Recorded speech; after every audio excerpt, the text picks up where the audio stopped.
Welcome you all for the second panel of this conference. I hope you can hear me clearly and the sound is perfect. Actually, I ask you to confirm that you can hear me well. So the objective of this panel is to shed light on the military developments in the South Caucasus region. Primarily, of course, with the focus on Russian military posture, to analyze the capabilities on the ground, but at the same time, we are here to review non-military hybrid tools available here in the region, and also dig deeper into potential consequences for the countries of the South Caucasus region. We also will review the existing conflicts here with specific focus on for the moment, the Karabakh conflict, which is cleared up and in everybody's mind. We have to review the scenarios of development, review the possible de-escalation scenarios, and probably come up with some viable suggestions.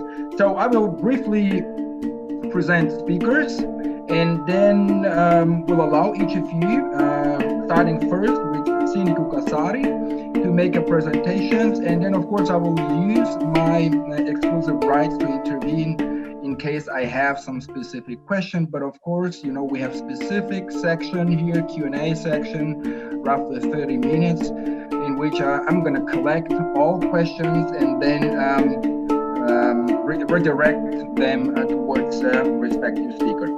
So without further ado, I will introduce Mrs. Siniku Kasari with her topic, regional dynamics, and where we might have gotten it wrong. I will briefly read all the titles and the insignia you have so that the listeners understand who is the presenter is. Siniku is a senior associate analyst at the European Union Institute for Security Studies. Her area of expertise in the post-Soviet region, Russia, the Eastern Partnership countries, and Central Asia. Prior to joining the European Union Security Studies Institute, Siniku worked at the Policy Planning and Research Unit of the Ministry of Foreign Affairs of Finland.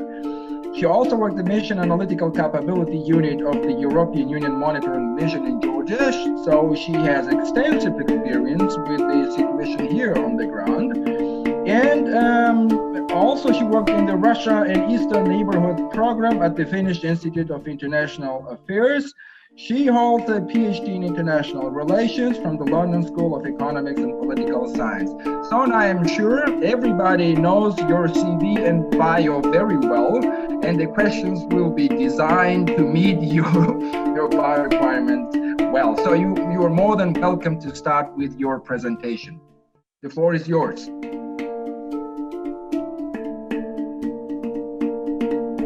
Okay, great. Thank you very much.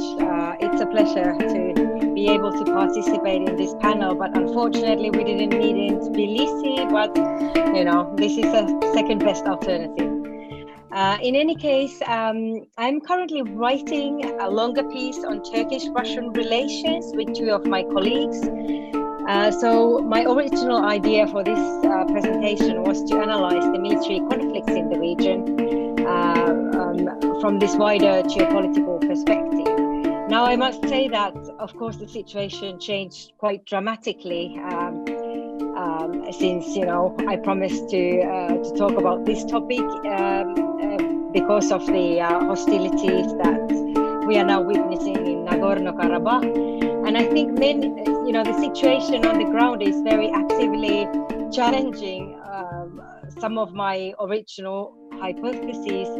So perhaps this is kind of like a good moment to reflect on those. I mean, this is very much work in progress, and I very much welcome your comments and ideas and views on the topic. I think it would be just good to examine some of the original hypotheses critically in light of the current events to see, you know, where we might have gotten our analysis wrong and what has in fact enabled the developments that we are witnessing today. So first, I would like to start with the original idea that Turkey and Russia are very highly competitive, yet pragmatic regional actors who understand each other. So basically, our original assumption was that Russia and Turkey are very highly status-driven actors that are very competitive actors and whose agendas and interests in the region are often contrary to one another.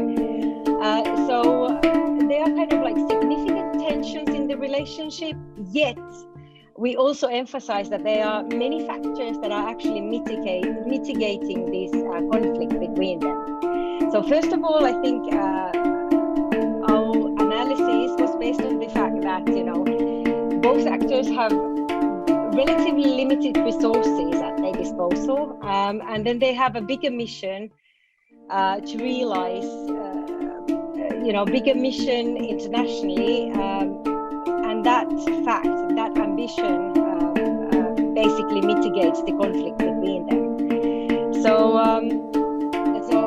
first of all, I mean, you would have this sort of like the opposition to the Western liberal values and institutions, and an attempt to and desire to increase their relative power within the current system. And also, I think another factor that might be mitigating the conflict between them is, of course, also a compatible understanding of the nature, limits, and risks in their relationship. So they both see their countries as civilizational forms that do not integrate to other structures, and of course they can create their own, but you know, there are limits to their desire to integrate to Western or any other institutions. And I think that the understanding of the rules of the international games are very similar, and they both acknowledge that the other party, you know, if the other party, if Russia or Turkey would significantly weaken, you know, the other one would probably take advantage of that. But they still can communicate and mitigate the conflicts between them because they, you know, they have a same view of the rules of the game, basically. So interestingly, I think that, you know, there is a degree of trust that arrives from the fact that the expectations of each other and reality match. And it's a bit of an antithesis of the EU-Russia relationship, where basically the parties see each other in a very different light, and their expectations and reality do not match at all, which creates then kind of like this cycle of distrust. So in a way, although, you know, this is definitely not a relationship where conflict wouldn't be there, but just the kind of basic presumptions about the relationship are similar. And therefore, you know, our at least original idea was that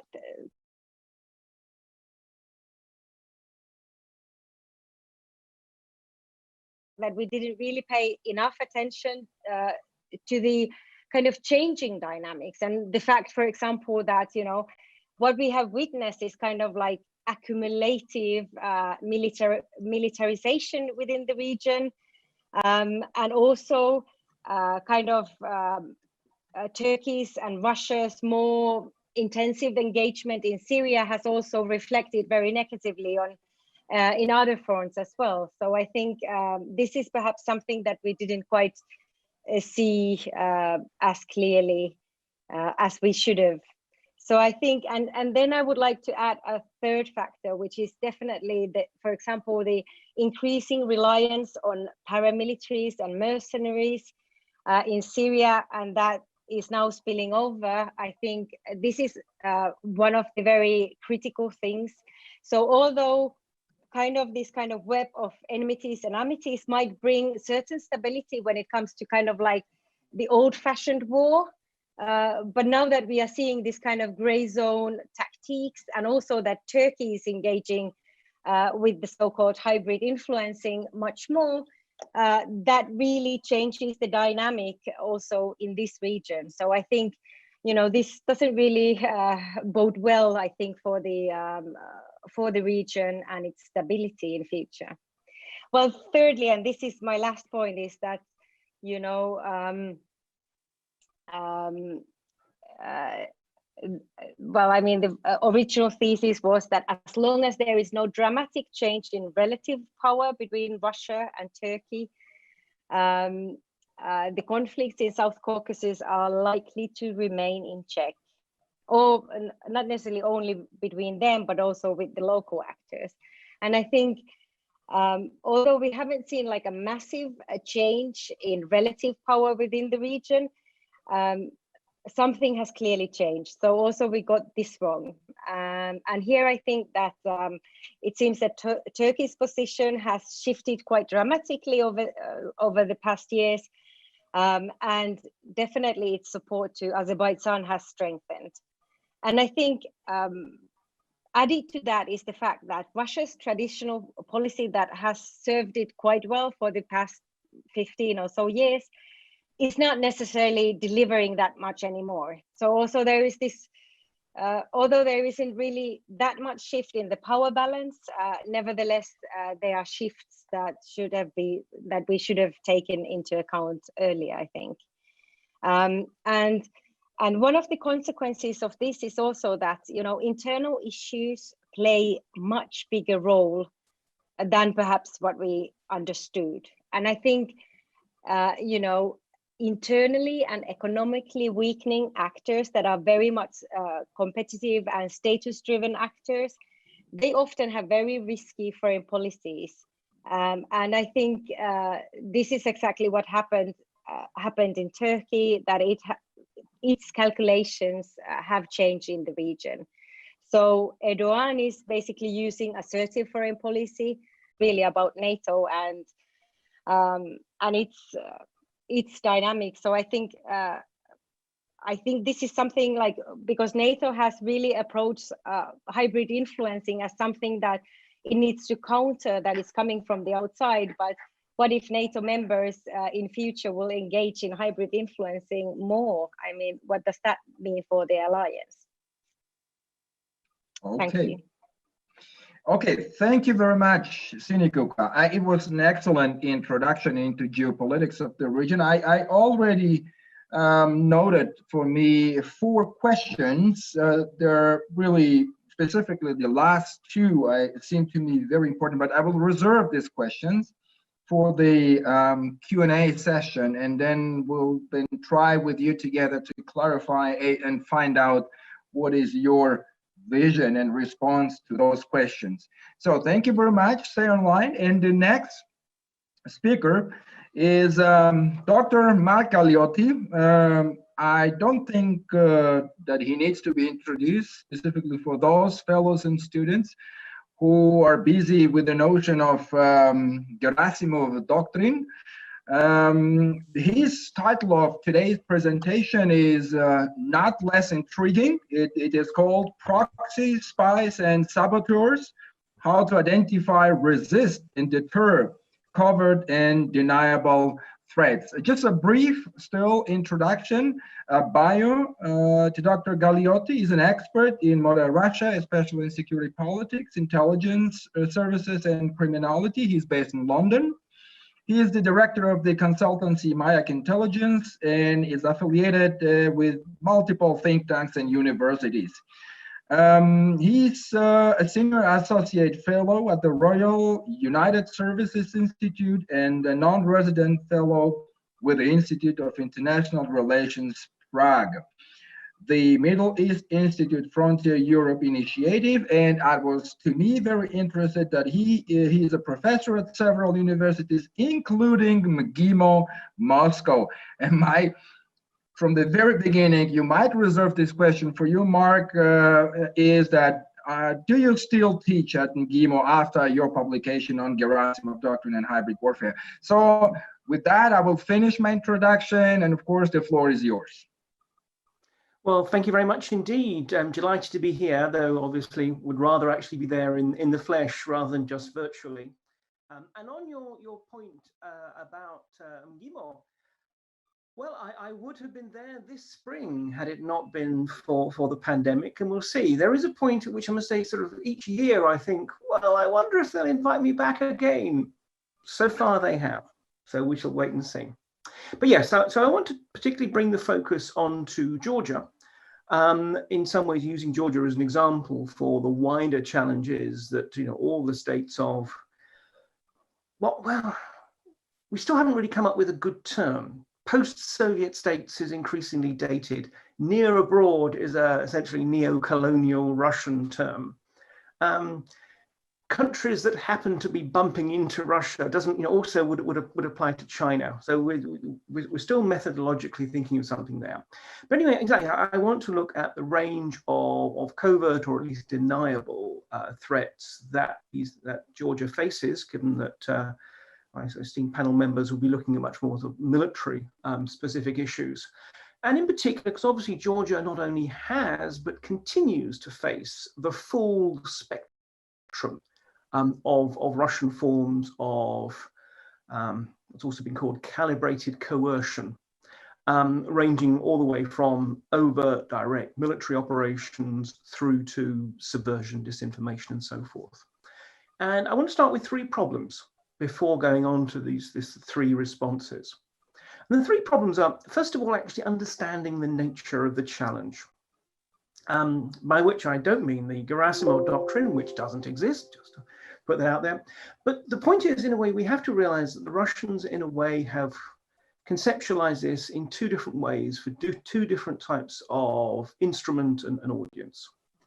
The military, of course, have been looking at all the ways in which in the modern world it is possible to use non-kinetic, non-military means, but essentially to prepare the battlefield so that when you do send in your little green men, your polite people, or your full-scale, deeply unpolite large green tanks, you have, as far as possible, shifted the calculus of the battle in your direction. Now, this is not new. This has been something that armies have done since time immemorial. They have used deception, they have used subversion. But the point is, in the modern world, in which we are all essentially interconnected into a single information space, in which we are all so much more dependent upon means technological as well as the political context in which our forces operate, there are just vastly more opportunities for the military to do this. And obviously the classic example of this is Crimea, in which before the Spetsnaz and the naval infantry left their barracks to seize the peninsula, we had the case of a variety of means, including just outright cyber attacks being used to break the chain of command so that units could not contact their bases back in Kiev or elsewhere. We had subversion being used both to undermine the morale and loyalty of many of the Ukrainian forces that were there, but also to generate a force of so-called local self-defense auxiliaries. In any case, were nothing more than local organized crime figures who had been essentially bought up as mercenaries to provide some kind of deniable local dimension to the occupation of the peninsula. And so generally speaking, all this was done, but the point is, as I said, it was all as a prelude to the actual military operation.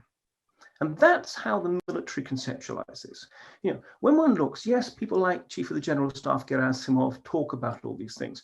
But when it comes down to it, this is still a military that sees itself exactly as a military force for peer-to-peer operations, high-tempo military operations. And where do they want to spend their money? They want to spend their money on shiny new tanks and aircraft and missiles, rather than troll farms or the like. But then within the civilian national security establishment, particularly around the Security Council and the presidential administration, which are the real powerhouses of Russian policymaking, there we have a concept that has emerged that is much more like the original notion of political war, which is that essentially, maybe you don't need to send in the troops. Maybe you can actually achieve your national aims only through subversion and demoralization and destabilization and so forth.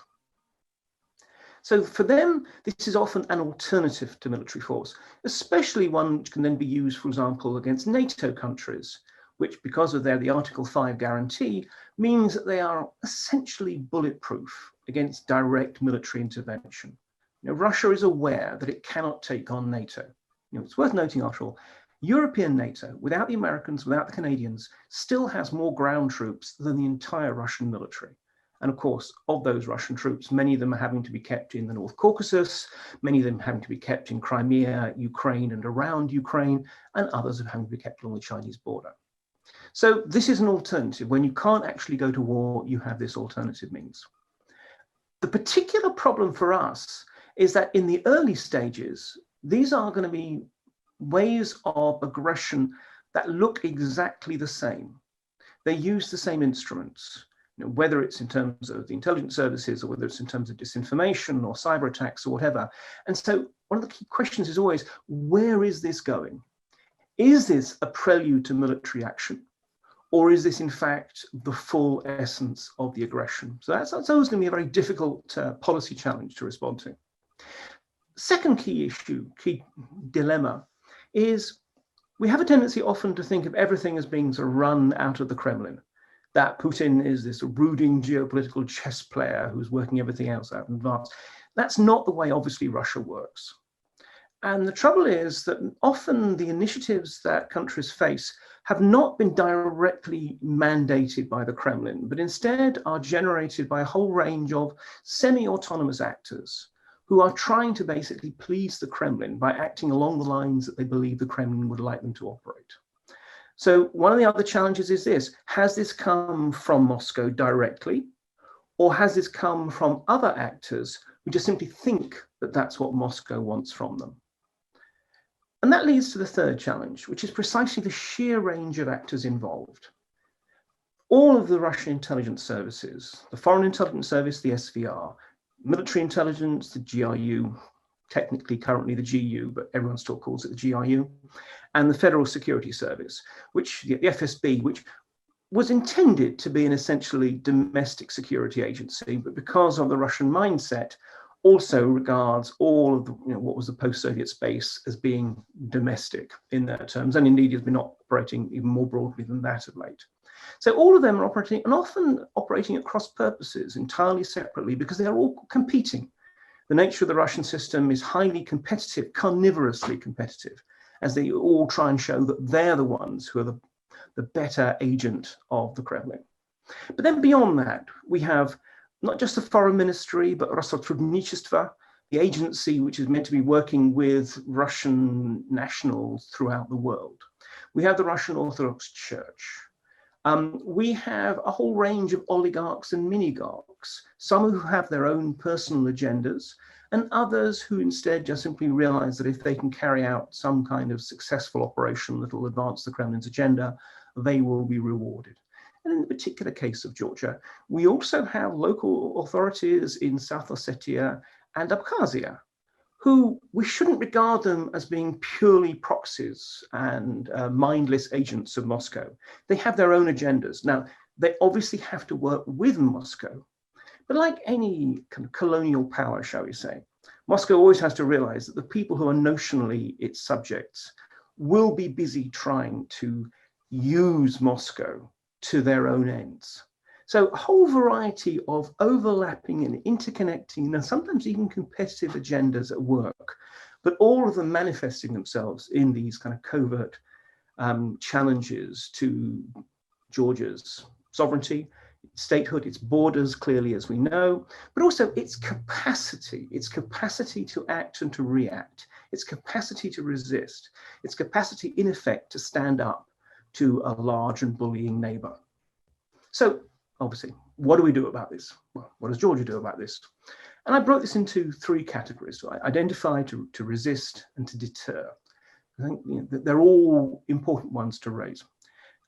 To identify, and again, I think one of the key points that's worth making here is there is always a danger of Russian covert operations being used as a political instrument. In other words, that everyone claims the other person is somehow a dupe or a proxy of Moscow. It's actually very, very toxic and corrosive. Remember, one of the key things that the Russians want to do is precisely undermine the credibility and the plausibility of not just the government, but the whole political system in its target countries. Instead, this is very much an area in which we need detailed information gathering and analysis. And in a country like Georgia, I mean, there is, for obvious reasons, actually a disproportionately strong basis of this. But again, it's disproportionately strong for a small country. And I think this is therefore one of the areas that when the West looks at ways it wants to assist countries such as Georgia, the temptation is to think of big ticket items, military cooperation and so forth. Actually, when it comes to these kind of intellectual exercises, actually a relatively small amount of money goes a long, long way. I mean, 5 million euros or dollars, from the point of view of the External Action Service or State Department or Pentagon, it is pretty much nothing. It's the money that you find behind the cushions of the sofa. But on the other hand, its actual impact on the ground, if that is spent on supporting information gathering and analysis operations in country, would be massive. So I think this is an area in which, you know, one can't expect countries to be able to do it all themselves, but it's a very, very cost-effective way of assisting them. Secondly, resisting. I mean, this is an area where, on the one hand, it's clearly a job for counterintelligence services, and you know, both the intelligence service and the state security service in Georgia clearly are doing the work. But again, you know, we have to accept the extent to which Russia inevitably outguns any of its neighbors, you know, on these kind of covert battlefields as well as the overt battlefield. So obviously that's an area for support, but much beyond that, we have to look at issues such as government transparency, anti-corruption, political integrity. These are all the kind of things that allow a country to resist Russian covert destabilization all the more effectively. And I mean, if we look at, for example, at the anti-corruption struggle, I mean, in Georgia, it made phenomenal progress until relatively recently, when most international observers frankly see that there's been something of a slide backwards. This is tremendously dangerous because that is one of the crucial instruments that the Russians can use to gain footholds and in the same process undermine, once again, the credibility of the political systems in case. And finally, in terms of resisting disinformation, which is again one of their tools, the important thing is not to get bogged down in things like fact-checking, which is something that is all the rage, but doesn't really work. Instead, once again, we're actually talking about how do you inoculate a system and a society against it. And that means media awareness and literacy, political awareness and literacy. All of these things are crucial, and they're long-term. It's not about one campaign. It's about slowly getting used to people looking at the world around them through slightly different eyes, consuming the news, the rumors, the stories they hear differently. And that takes years, but nonetheless, it's always worth starting. And the final point about deterrence, which is, you know, obviously crucial. And again, it's a difficult point because clearly there is a massive asymmetry in the levels of leverage that a country such as Georgia can apply against Russia compared with what Russia can apply against Georgia. So again, we have to be thinking imaginatively. Now, one of them is, again, how to actually use the existing international relationships that Georgia has with the European Union, with NATO, but also actually I would mention China. Let me briefly sort of mention all of those three. You know, with NATO, there is already, you know, really quite effective military, you know, exercises and cooperation. Recently, there was the Noble Partner exercises. There was obviously the meeting between Prime Minister Gahria and Jens Stoltenberg of NATO, in which they sort of talk the talk. But actually, what we really need to see is much more in the way of exercising and collaborating in terms of these kind of hybrid war threats. This is again an area where it will be relatively easy to provide not just a major improvement to Georgia's own capacities, but also a major political signal that actually this is an area that matters to NATO, that matters to the European Union, to the West as a whole, and that they are willing to stand with Georgia in trying to resist it. So, for example, looking at kind of financial war games, disinformation war games, and all of these actually could well be played out. And actually, this is something which the West would also gain from directly. This is not just about the West giving its largesse to poor little Georgia. This is about the West also getting the chance to learn from the real battlefield, shall we say, how you actually face these kinds of threats. And China, again, it's worth mentioning, I mean, China is getting more involved. It's a trade partner, but it's quite interesting that China has already sort of made clear its support for the unity of Georgian statehood, and obviously not the slow nibbling away at Georgia that we're seeing, particularly around Ossetia. So again, try and find ways of bringing this in to more or less say, look, actually, you may not worry about what Tbilisi says about your actions, but maybe you ought to worry about what Beijing and Washington and Berlin and Paris and London say. And the final point I'd want to make is, in many ways, the most effective kind of deterrence that a country such as Georgia can muster is deterrence by denial. Many of the Russian gambits, if they come from Moscow, they are clearly ones in which actually the Russians hope to succeed. Sounds like a really banal and obvious point. But the point is, remember, Russia is a country which is trying to play a role in the world massively out of proportion with its real resources and its real status. This is in some ways a cosplay superpower. This is not the Soviet Union. This is a much, much smaller country. It succeeds by success. The more often it is talked up as this extraordinary sort of threat, actually the more formidable it looks. And therefore, when they fail, they actually take a disproportionate hit to their credibility.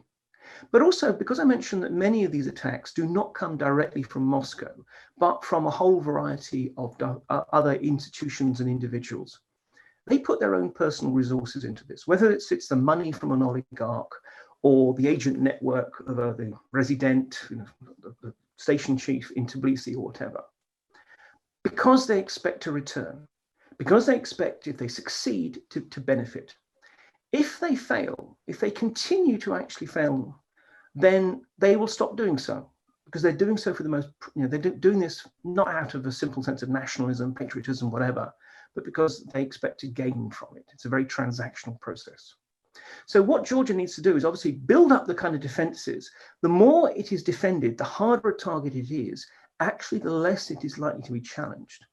And also when it is challenged and when it successfully resists, it must make these public. This is again a crucial thing, that it must fight a narrative war back and demonstrate that when Russia tries things, Russia fails and loses. This is something, for example, the Estonians have done extremely successfully.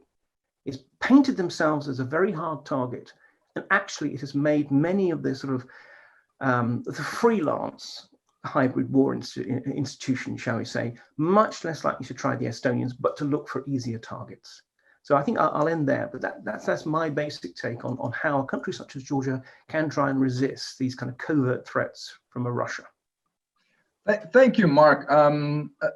Again, your contribution made me to write a couple of questions. And again, since we're kind of running out of time, so I will directly switch to the next presenter, but I will not let you go without answering my question on the deniable threats and most potent mechanisms that Russia has in its disposal. So thank you, Mark. So we are switching to the next presenter, Jacob Heddlescock. I hope I did pronounce the name in the right way, given that my name is much more difficult than yours, Zebisashvili. So the title of your presentation is Russian Policy and Military Posture in the South Caucasus. We have a kind of a natural switch from the hybrid deniable actions of Russia into the more conventional military analysis of the Russian posture in the South Caucasus. And here, this presentation really, as I look at it, it seems to be very solid and interesting. So I just make just 1 minute briefly introduce you, Jacob. Jacob is a Deputy Research Director at the Swedish Defense Research Agency, FOI. His research focuses on Russian foreign policy, North Caucasus, and Russian counterterrorism, Ukraine, Belarus, Moldova, and Caucasus, as well as Central Asia. He was a visiting fellow at the University of Toronto, Canada in 2009 and 10, and served as a counselor at Embassy of Sweden in Ukraine in 2014. So your biography and practical experience fits very well into the narrative of our conference. Without further ado, Jacob, the floor is yours. Thank you very much, Shelva. And I would like to show some slides. Hopefully this will work. Can you see them? I actually don't see anything. Maybe I should work like this. Sorry.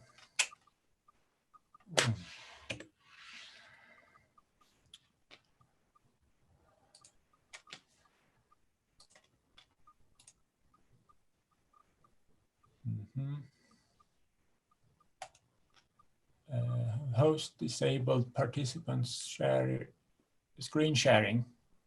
Yeah. So maybe you should do something for to share it. I have our technical team will make your presentation available.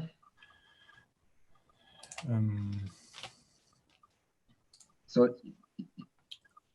you did your screen sharing? Host disabled participant share screen sharing. My screen. Maybe I should email it to you and then you can show it. I don't know. Oh, you can. I think you can. Yeah, mail it to us, and then we will try to. While you start your presentation, we'll probably then. Yeah. Would be, I think, much better to do it this way.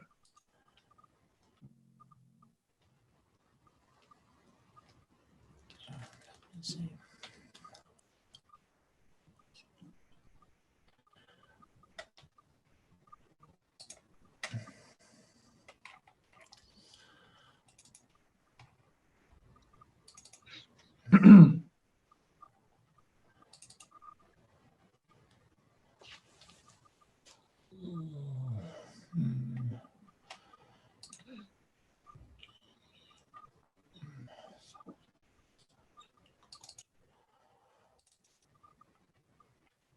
I'll send it to you now.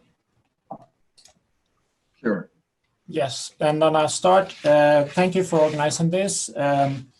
Hopefully we'll get some slides as well, but I will do some, give you some conclusions from a report that we published in 2018. I will give you my assessment of the importance of Russia.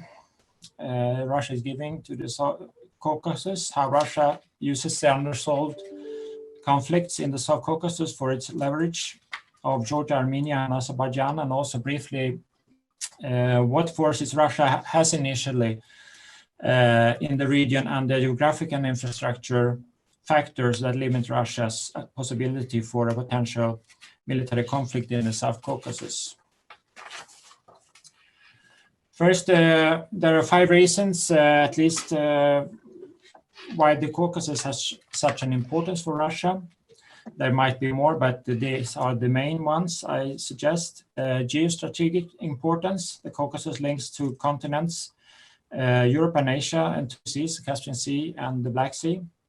The unresolved conflict, the second one, which Russia uses as leverages on Georgia, Armenia, and Azerbaijan. And the third one, the Russian perception of rivalry with the West, about the influence on in the post-Soviet sphere, which makes especially Georgia relevant due to its close relations with the EU and NATO. The fourth one, the ethnic diversity of this region that connects Russia, North Caucasus and the South Caucasus. And there is an old Russian saying that who wishes to control the North Caucasus must also control the South Caucasus. And the fifth one, the region's proximity to the Middle East, and especially Syria and Iraq. And the key dynamics there is, of course, the Islamist extremism. In 2014, the Islamic State declared the Caucasus as a priority region and sphere of interest. Generally, as for the unresolved conflicts in the South Caucasus, Russia is satisfied with status quo and to keep the conflicts unresolved. According to Russian perception, the frozen conflicts are not to be resolved to be kept frozen. Moscow relies on its military presence in Abkhazia and South Ossetia, as well as its economic and political support for the territories de facto under Russian control. Russia uses borderization, the practice of repeatedly moving administrative boundary line between South Ossetia and the rest of Georgia.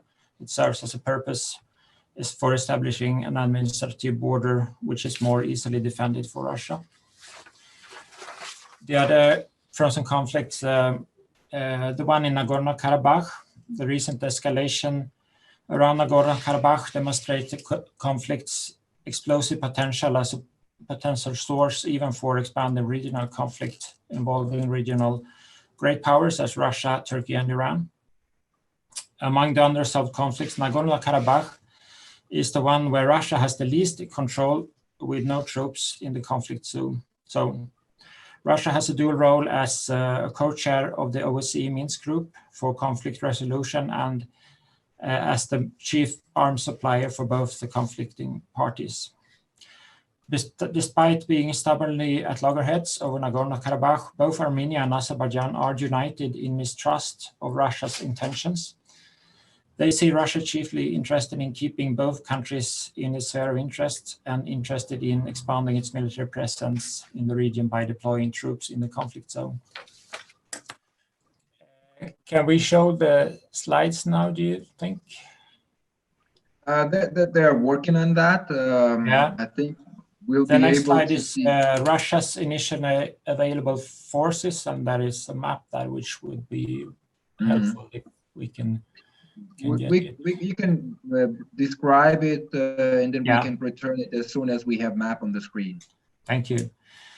In the southern military district, the forces initially at Russia's disposal for an operation in the southern war theater, that is before reinforcements arrive from other parts of Russia, are basically the two existing ground forces formations, the 58th Combined Arms Army with motor rifle division and 2 motor rifle brigades, and the 49th Combined Arms Army with 3 motor rifle brigades as the core maneuver functions for a potential joint inter-service combat operation.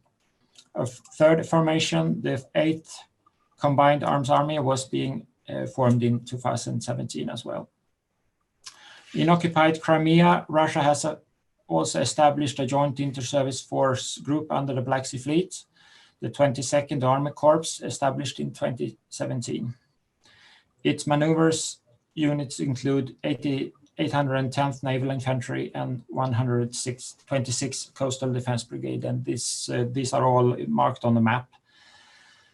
The Southern Military District is also responsible for 3 brigade-sized military bases, the 7th Military Base in Abkhazia, the 4th in South Ossetia, and the 102nd in Armenia. The key air formation is the 4th Air Base and Air Defense Army, and the Southern Military District has 2 naval formations, the Black Sea Fleet and the Caspian Sea Flotilla. Other forces include interior troops and the FSB border troops, the Emergency Control Ministry, MCIS forces, and forces from other ministries and agencies on Southern Military District territory, which will be subordinated to Southern Joint Strategic Command for wartime operations. The FSB border troops are operations in the occupied territories of Georgia since 2009 and also serve along Armenia's border with Iran and Turkey since 1992. Two observations can be made regarding the Russian ground forces structure in the Caucasus region, including the military bases abroad.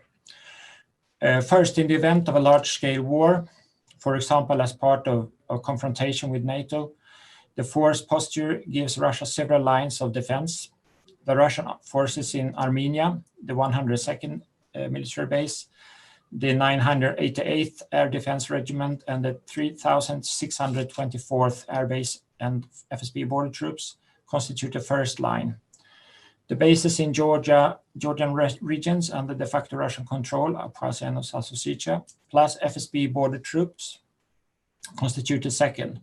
And the third line are for the forces of the Russian territory in the southern military district. And the fourth, the reinforcements that can be brought in from the rest of Russia. Second, the excess of main battle tanks and armored vehicles compared to this stated size of the units noted in Crimea and in Russia's 3 military bases south of the Greater Caucasus Range may be pre-stored equipment for units that are to be manned with personnel from other parts of Russia should the need arise. This is a pragmatic way to be able to augment forces quickly from the equivalent of 1 army corps to almost 2. Albeit with relatively weak support functions south of Great Caucasus Range, with soldiers that are easier to transport than whole units and their equipment. In the similar vein, Russia has equipment for several motor rifle brigades in stores in both the central and eastern military districts. Next slide is about the geographic and infrastructural. You have 2 minutes left, yes. Actually, Jacob. Yes, so basically it's about the problems of sending forces from north to south due to the mountains of Great and Lesser Caucasus, and also the need to control the infrastructure for military use. And Russia has partly achieved this by controlling the Abkhazian road and railway, the Rocky Tunnel, and the Georgian military road, at least to the Russian border, of course. And there is the fourth road is along the coast of Azerbaijan, which is just controlled up to the North Caucasus Range to the Azerbaijan border. The conclusions are that Russia still dominates security issues in the South Caucasus. It occupies 20% of Georgia's territory. It has a strategic alliance with Armenia and strategic partnership with Azerbaijan. Russia is able to formulate and implement a long-term strategy for the region. Russia wants the region more and puts more resources and energy into it than other external powers. So this is sort of a operationalization of Russian sphere of interest in practice. Russia's military posture in the Caucasus region is over-dimensioned given the current conflict potential. Russia's military posture in Caucasus actually pertains to a potential large-scale conflict in the southern war theater, including the wider Middle East, than just local conflicts in the Caucasus. After illegal annexation of Crimea, the West seems more reluctant to challenge Russia in its perceived sphere of interest. And last, with the escalation of the situation around Nagorno-Karabakh, Turkey is beginning to play out a more assertive foreign policy in the Caucasus at the likely expense of Russia. The Caucasus can be added to Syria and Libya as a region where Russia and Turkey's interests clashes. I'm very sorry for not being able to show the slides, but I'm hopefully I think, and I'm ready to be able to answer some questions later. Thank you. Sure, we'll be delivering once we have the presentation. There's some technical issue happened for some unknown reasons. But anyway, before you go in and rethink your presentation for the Q&A session, I really ask you to think about a basic question probably all Georgians ask themselves after 2008 war. But again, this is the question for Q&A session. Are the Russian forces enough to crush and occupy Georgia? So please think about it. And then if possible, then provide a more detailed explanation and more insights on that. Okay. So we are heading to, thank you very much again, Jacob. We are heading towards next presentator from Austria, Dr. Gustav Gressel. He's a senior policy fellow on the wider European program at ECFR Berlin office. That's great. I to have an Austrian talking from Berlin, and we don't have German talking from Berlin. So it's a nice coincidence.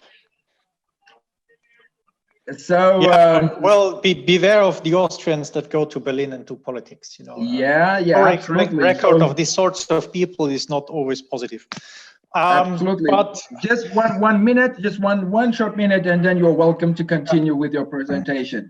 So you worked as a desk officer for international security policy and strategy in the Bureau for Security Policy in the Austrian Ministry of Defense. You have extensive military experience, and you were also committed as research fellow in the International Institute for Liberal Politics in Vienna.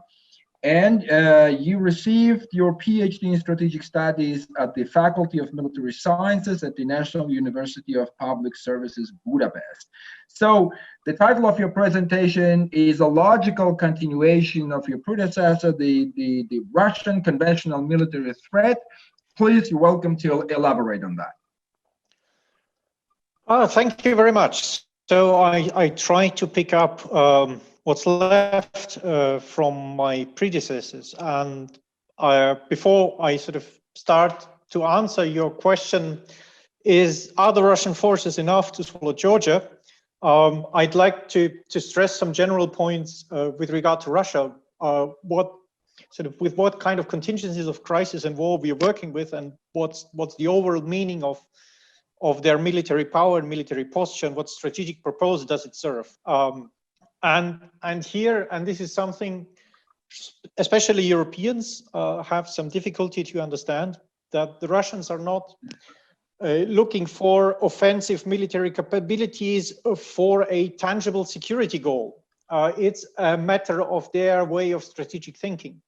For Russia, the existence of military options towards another party is a general instrument of power that, even though you don't use it, they at least assume plays a role in the other's perception of oneself.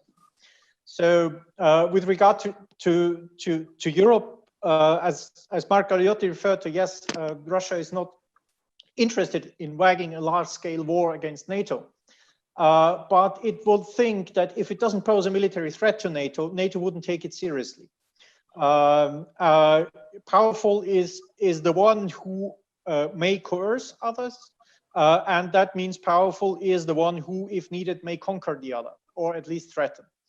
So this is that does not have to be a sort of tangible geostrategic end goal that is to be desired, like, I don't know, freeing the world from capitalism and sort of bring the proletariat to freedom or whatever. It's basically the nature of international politics that, in the Russian mindset, that dictates you being able to at least significantly harm the other side to be taken seriously. And that sort of also influences Moscow's behavior in other fields. So if Moscow thinks that it has leverage on the other side in terms of military leverage, it becomes more assertive in other fields as well. We were talking about borderization. There are all sorts of other covert operations, from murders, poisonings, to normal intelligence business, etc. And the more confident Russia feels in a military sphere, the more reckless and assertive it will be in the others. So you cannot divide the spheres of security. You have to be prepared for the big security as you have to be prepared for sort of the small daily routine of security. They're interconnected. And on the victim side, what's then the end game the victim should play for? And here also a lot of European friends have some difficulties asserting the sort of ability that the potential victim needs to have when, for example, when we discuss anti-tank missiles to Ukraine, they say, well, but you know, Russians will retain escalation dominance with regard to Ukraine, regardless this missile or that missile. The problem is escalation dominance is not the problem. The resilience in terms of calculating the cost-benefit calculations for the Russian side, that is the essential thing one needs to change or one needs to work on.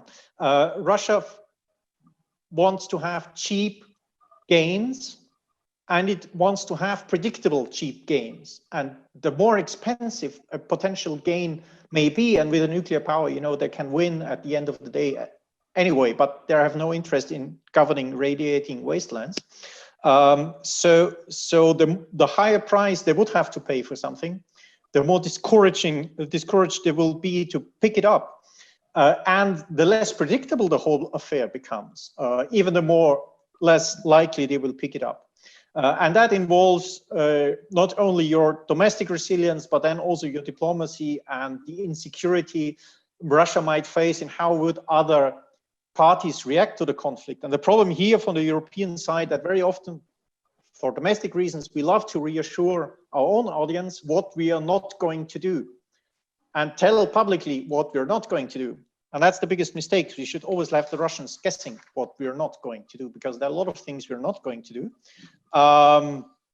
But it's them that should find out. So going back to sort of Russia and the Southern Caucasus, generally in Russia has three sets of contingencies, military contingencies or ways of wars that can be waged. The first is the war in neighborhood that is sort of develops out of a crisis, usually one that Moscow has instigated on its own terms, and that needs to be resolved very quick. The central lesson from 2008 was that we were too slow to achieve our overall strategic gains in Georgia. We could defeat the Georgian army, we had our fun, but generally politically with regard to Tbilisi, nothing changed. And therefore they have undergone tremendous military reform. Here is the concept that fits in, that is sort of the battalion tactical groups that emerged from Ukraine. Russia rotates, takes one battalion from each regiment or one battalion from each brigades, rotates them into a conflict zone and rotates them out. This battalion is fully staffed with contract soldiers, so no conscripts involved, so the political cost for using it is lower. And whether it can achieve certain goals in a very quick manner depends how many battalion tactical groups Russia has at its disposal in the vicinity of state A and B. Without sort of longly having to shift in reserves, as opposed to the total force number. Then, of course, there's the sort of the set 2, that is total war with NATO, which Russia still prepares to fight, although it doesn't want to fight that. This is a sort of very much emphasize that it's not their dream to fight it, but they're still preparing for it. And that, of course, requires full mobilization. That's what the sort of full maneuver armies and divisions are for. This is why they have created the National Guard. This is why they have posted the kind of rear echelon security service. This is why they're refining their mobilization schemes. And then there is expeditionary warfare, which is increasingly outsourced to intelligence services, private military companies, or a mixture of both.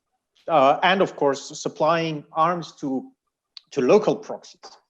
And the South Caucasus, in general, what we have is sort of the kind of sphere of expeditionary warfare, more or less. That is the Nagorno-Karabakh conflict to manage the status quo. And we have the tier 1, the neighborhood war. This is Russia's contingency planning vis-a-vis Georgia. On Armenia, Azerbaijan, just a few words. It's actually surprising or not surprising, or to see. I mean, if you say Russia uses these conflicts to manage the status quo and to go and gain foothold to manage them on their countries, affect the domestic politics, now it's actually the most sinister way of doing this, by basically letting Armenia hang in the balance with Azerbaijan to make Pashinyan look weak, because he was not Moscow's pick, and Moscow is not very satisfied with him for a variety of domestic reasons. And now they're basically dismantling himself as a political person by tacitly giving the Turks and the Azeris a green light to inflict serious damage on Nagorno-Karabakh. But it's in the sphere where, yes, Russia has a certain net military presence to protect core interests, that is the survival of Armenia, but this is not what's at stake at the war now. But beyond the war of Armenia, Russia will have and will find trade-offs and trade it with other interests, and preserving Turkey as a kind of anti-Western, more close than distant, sometimes partner, sometimes manageable rival, is more important to Russia than the exact boundary of Nagorno-Karabakh. And then we have Georgia, and here things are not so easy to get on the table. Georgia, establishing preeminence in Georgia in terms of dictating who is in power and on what conditions the guy is in power, is still the Russian goal, and the military posture and the military planning serves to reinforce this purpose, first of all, by giving a cover to covert operations and influence operations to achieve it.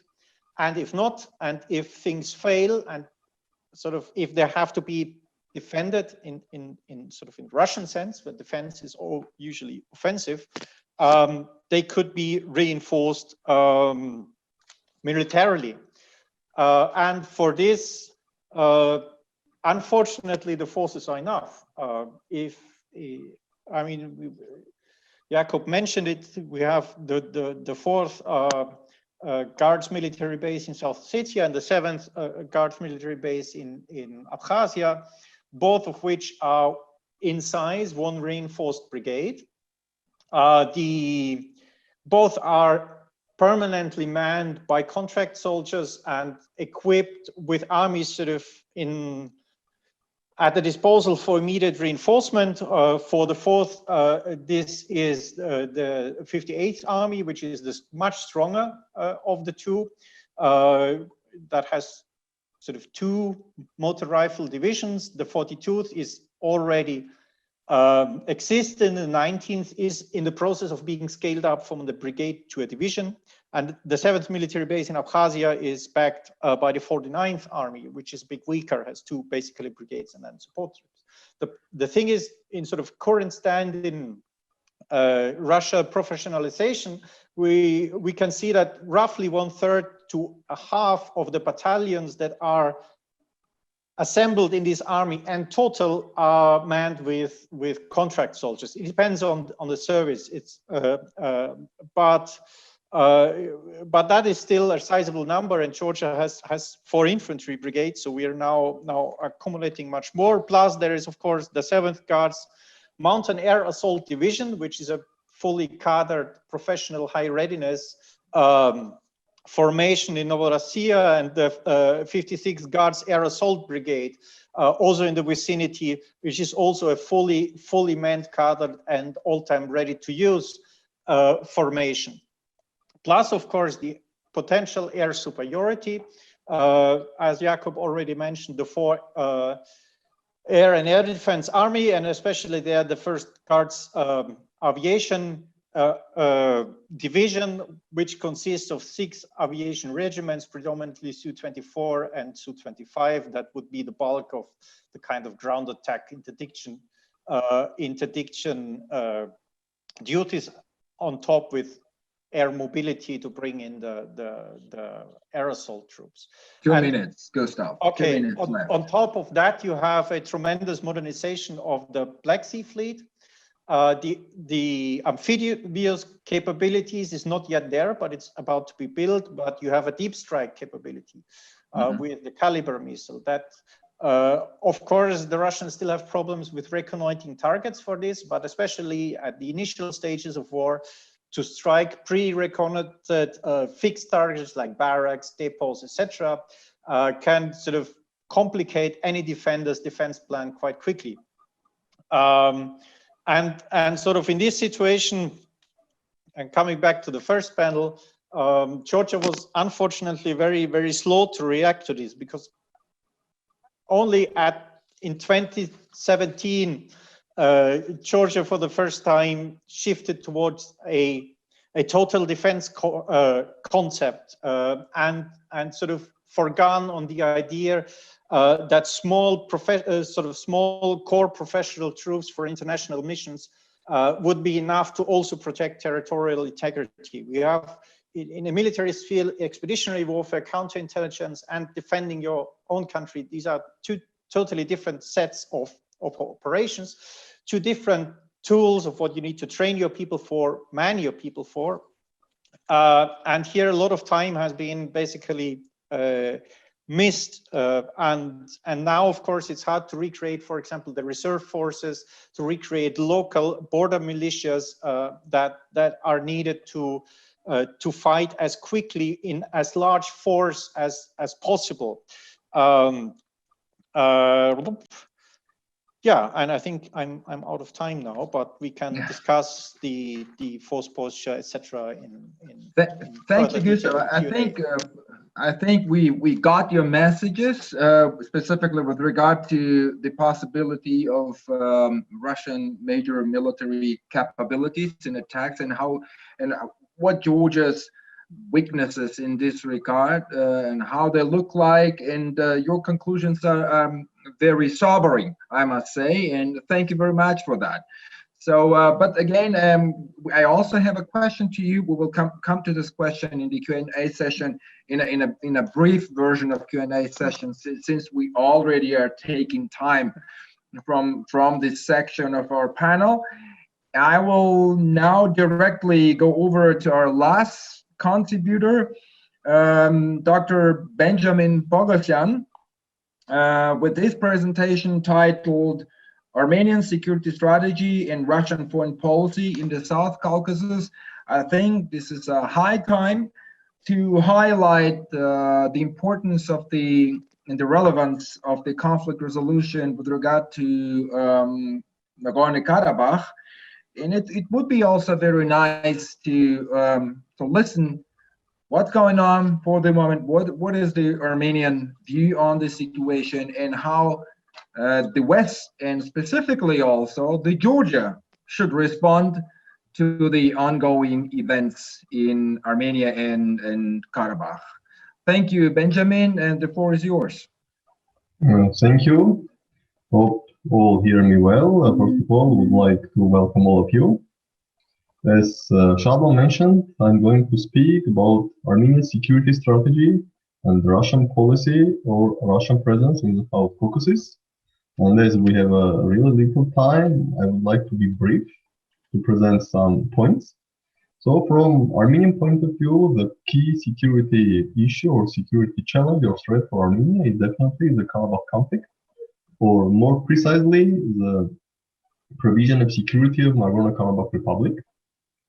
And that is what the main trigger or motive behind Armenia-Russia strategic alliance, which has been shaped since 1990s. In 1995, agreement on Russian military base deployment, then Russian guard troops, and also in 2000s, joint air defense system, and in recent years also joint force units between Armenia and Russia. But also I would like to emphasize that all in Armenia understand very well that all security guarantees provided by Russia on bilateral level to Armenia, and also in multilateral level within the collective security treaty organizations, they cover only internationally recognized territory of Armenia. They don't cover the Nagorno-Karabakh Republic.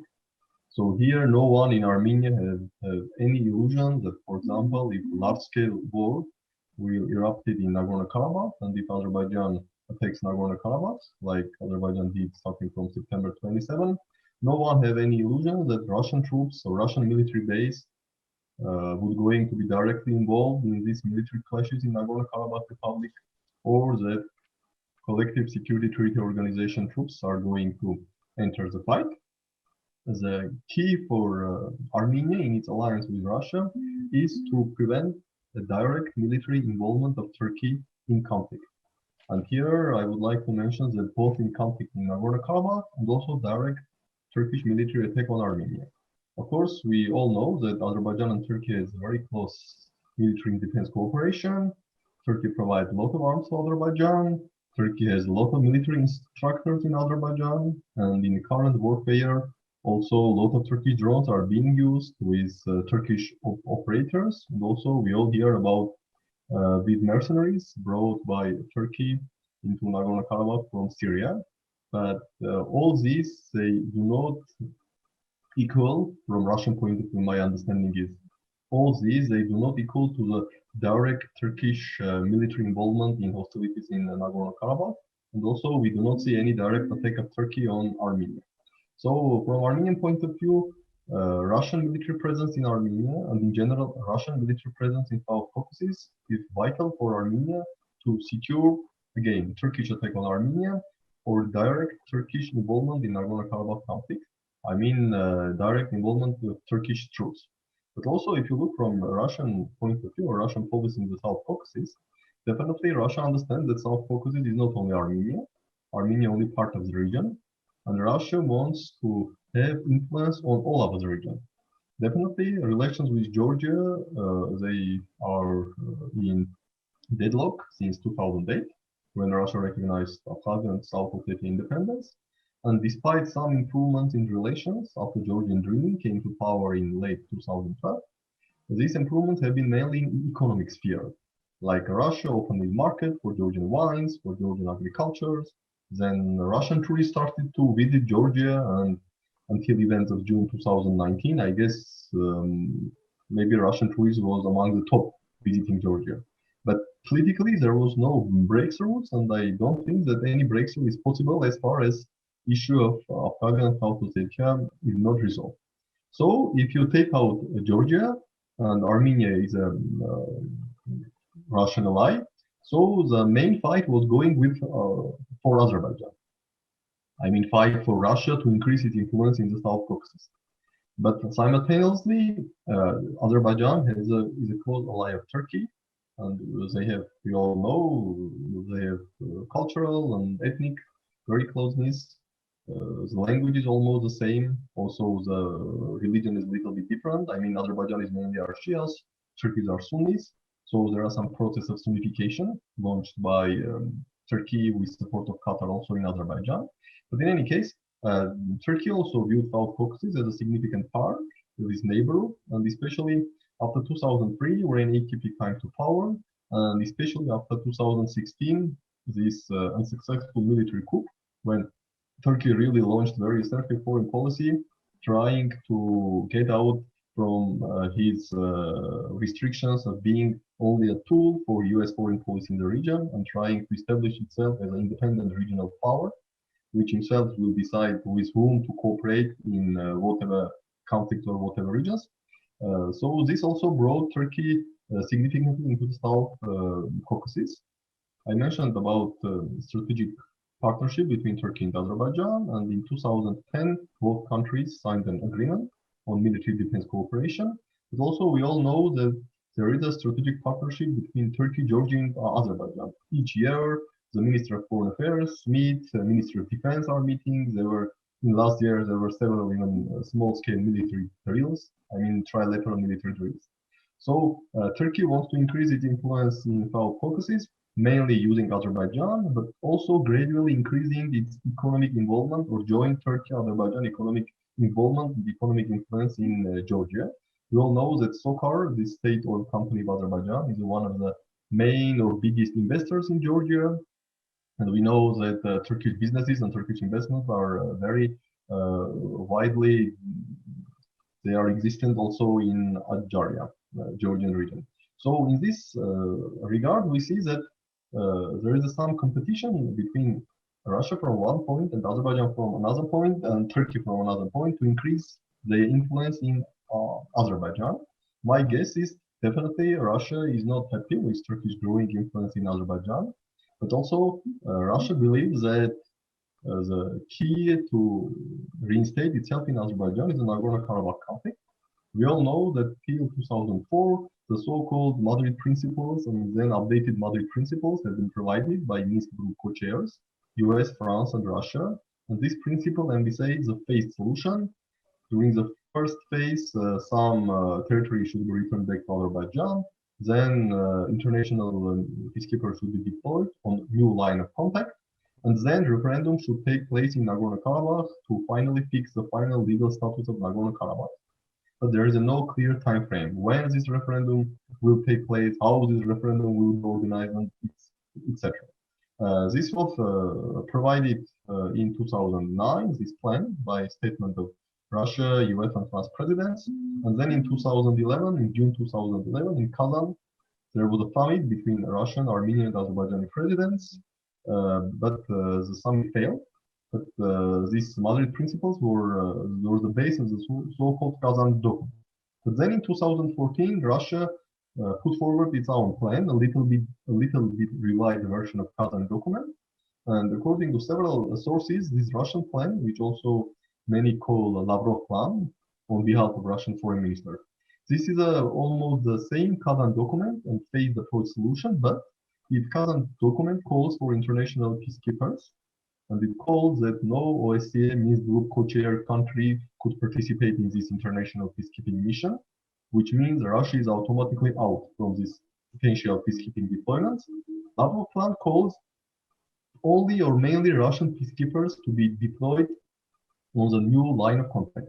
And Russia views this deployment of Russian peacekeepers as a tangible tool to increase its influence in Azerbaijan, because expert community, both inside and outside region, understands that if Russian peacekeepers will be deployed in this new line of contact, it will de facto mean new Russian military base in Azerbaijan.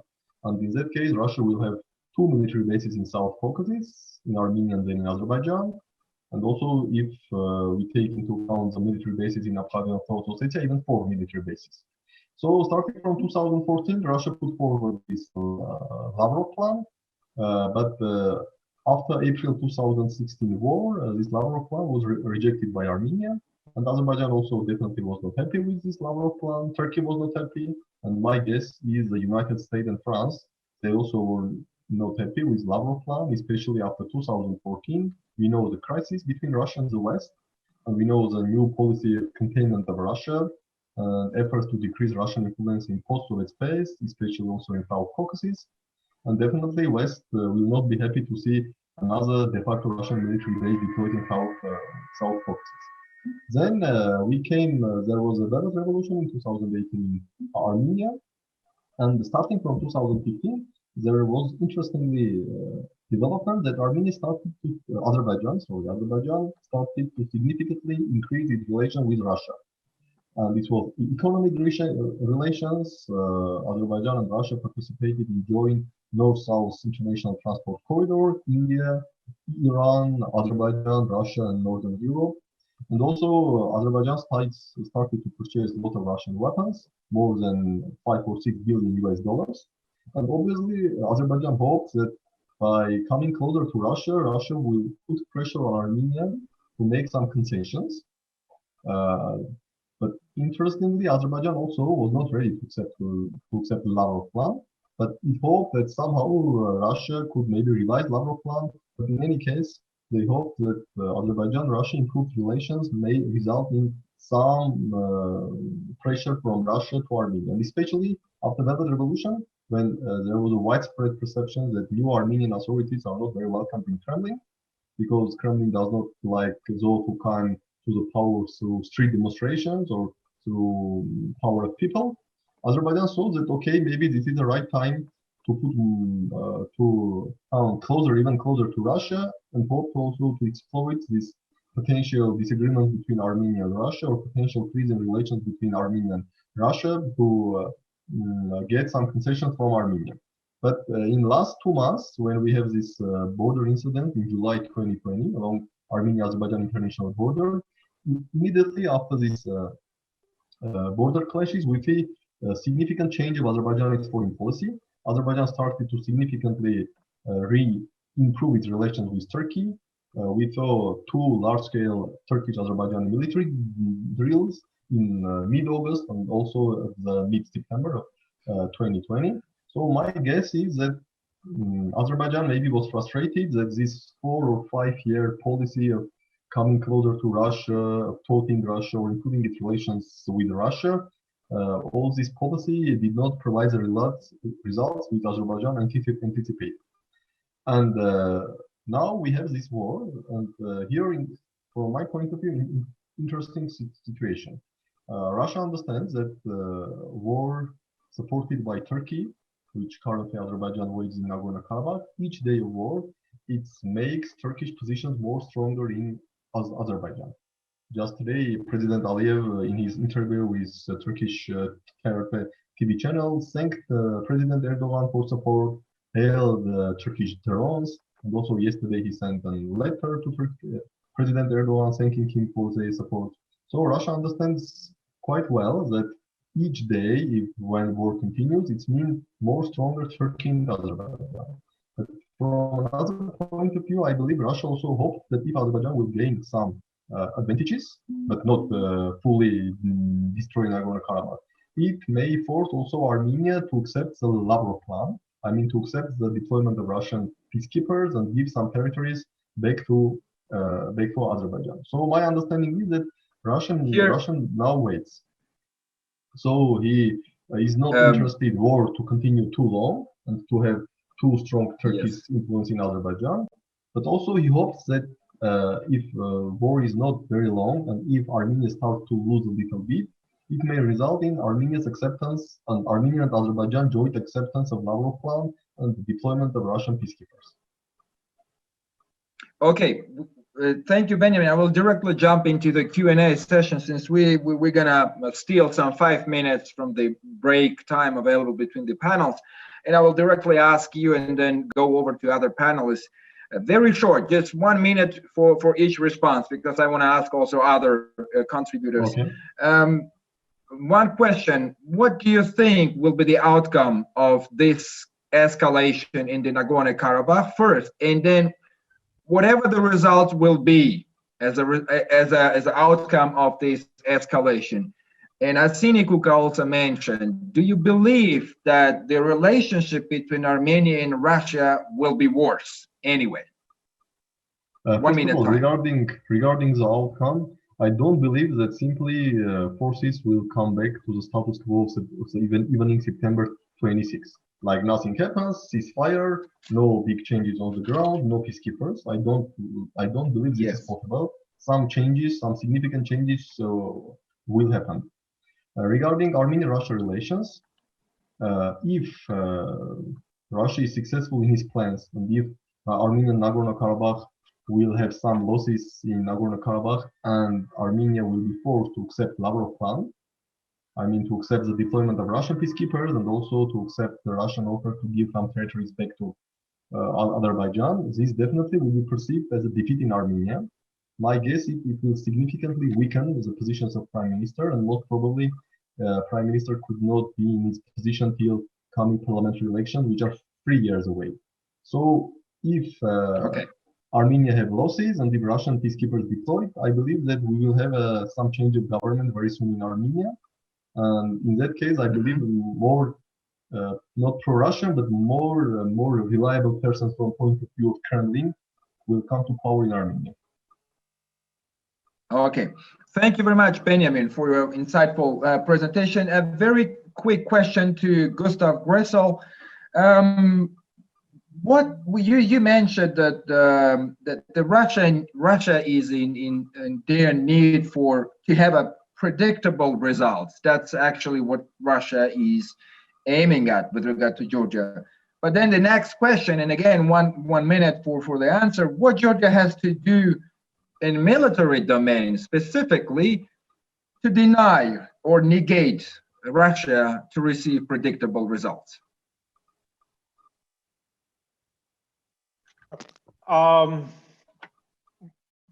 So basically, what you can do on your own is to execute what you have lined out in 2016 as a goal, to have a defense concept that is based on society as such, that is redundant, an armed force that is much more decentralized, has a much more decentralized structure that is hard, if impossible, to decapitate by swift stroke of force.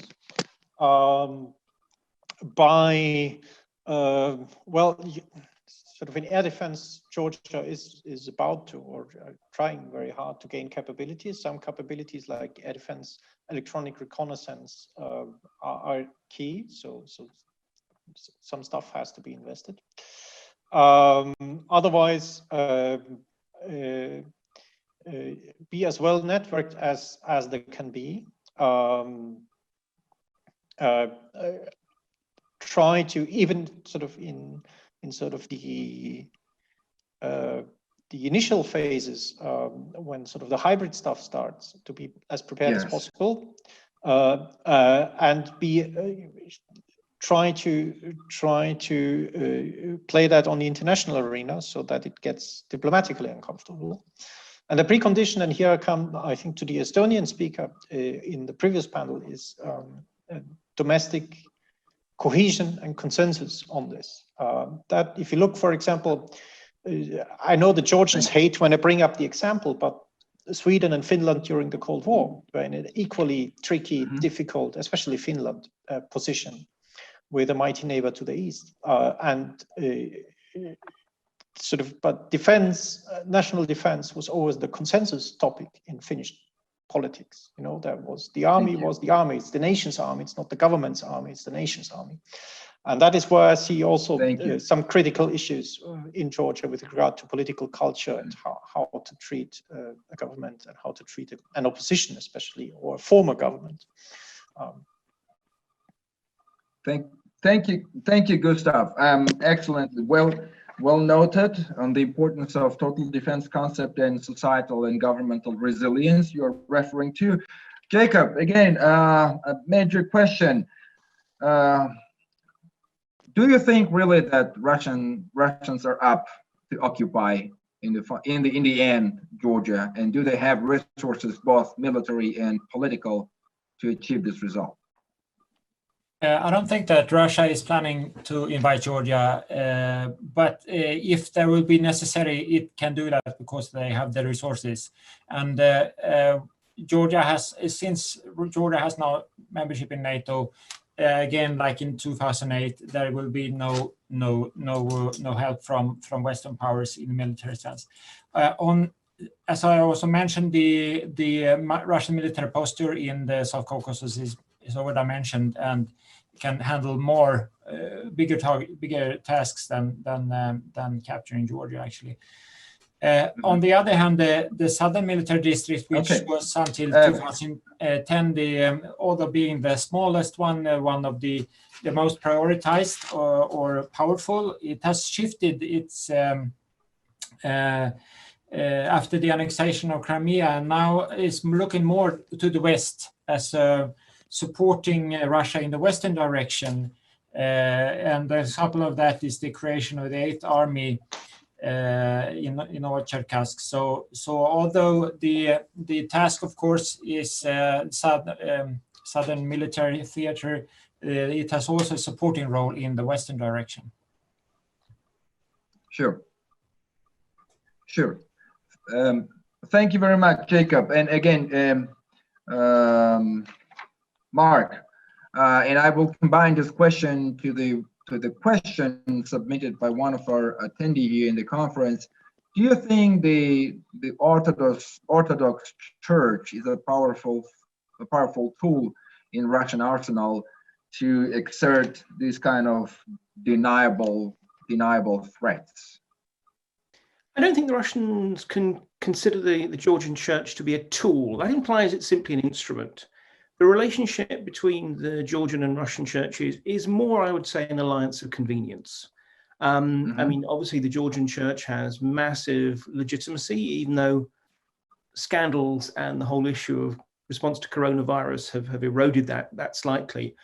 But one of the best ways of thinking about these two is actually the Georgian Church, much like the Russian one, is not only a spiritual institution, it's also a massive business venture. And I think in a way that's where the connection comes, and it speaks to the larger issue of things like disinformation can be disruptive. Corruption is actually the most effective way that Moscow can actually assert authority. And so I think there is scope for that. So I think we should regard the Georgian Orthodox Church not as a tool of the Russians, but you might say as a potential source of Russian tools and contacts. Great. Thank you, Mark, and ultimately, Sinikuka. I was impressed by this statement you did that, and I asked already Benjamin about the future of Russian and Armenian relations, even if, I mean, regardless what the outcome of the recent escalation would be.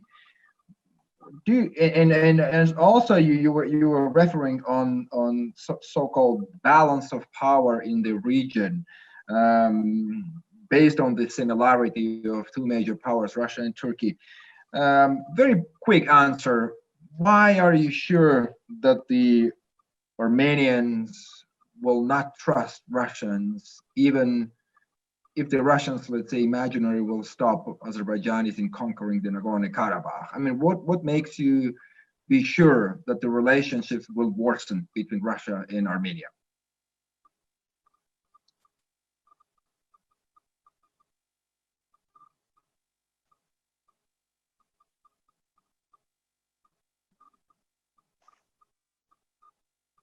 I think we have. Sorry, I forgot that I have to do it myself. I do apologize.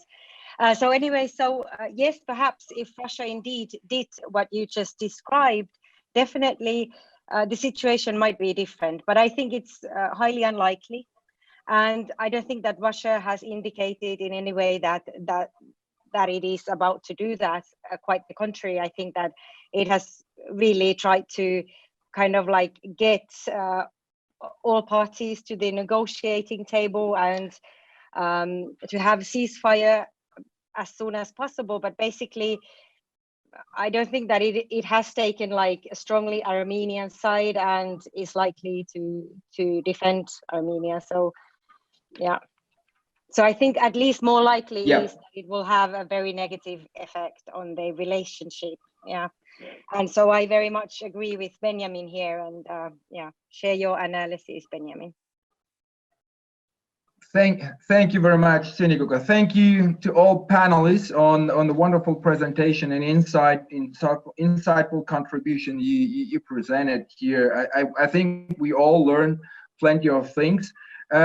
Just for your attention, as you probably noted, there is a parallel session, a kind of simulation tabletop exercise students do in order to understand how in the real escalatory situations the political decision-making process looks like. So I would ask you to probably, if you have time, stay with us until 8 o'clock Georgian time, when the students will present their findings, how they were able to handle the situation, which is based on the scenario, which is very much relevant to the topic of our conference.